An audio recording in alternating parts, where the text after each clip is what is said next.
आणि आता एक महत्त्वाची बातमी, भोंदू अशोक खरात याची पोलीस कोठडी आज संपणार आहे। तिसऱ्या गुन्ह्यात खरातला पोलीस कोठडी देण्यात आली होती।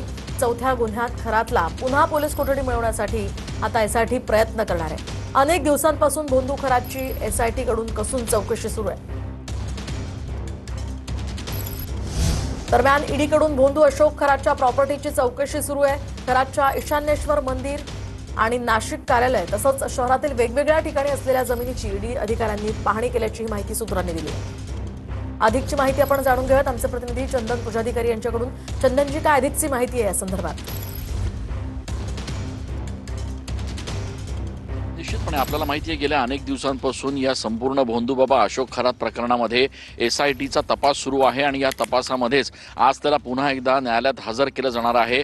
त्याची तिसऱ्या गुन्ह्यातील जी एकूणच शिक्षा आहे ती आज या ठिकाणी संपणार आहे आणि त्याला पुन्हा एकदा ताब्यात घेण्यासाठी आज एसआयटीच्या माध्यमातून प्रयत्न केला जाणार आहे। एका महिलेला फसवून तिची दिशाभूल करून तसंच तिला खोटं नाटं आश्वासन देऊन तिच्यावर अत्याचार केल्याप्रकरणी हा गुन्हा आहे आणि त्या गुन्ह्याच्या संदर्भात आज एसआयटी पुन्हा एकदा त्याच्या पोलीस कोठडीची मागणी जी आहे ती न्यायालयात करणार आहे। दरम्यानच्या काळात आपण बघितलेलं आहे की या संपूर्ण प्रकरणामध्ये आता ईडीचा देखील प्रवेश झालेला आहे आणि ईडीच्या माध्यमातून एसआयटीच्या बरोबरच आता तपास सुरू केला जातोय आणि त्याच्यामुळे या ईडीच्या तपासामध्ये ईशान्येश्वर मंदिर असेल, भोंदूबाबा अशोक खरातचं फार्म हाऊस असेल, त्याच्या शहरात या संदर्भातले अपडेट्स तुमच्याकडनं घेत राहणार आहोत। धन्यवाद चंदनजी दिलेल्या या सविस्तर माहितीसाठी।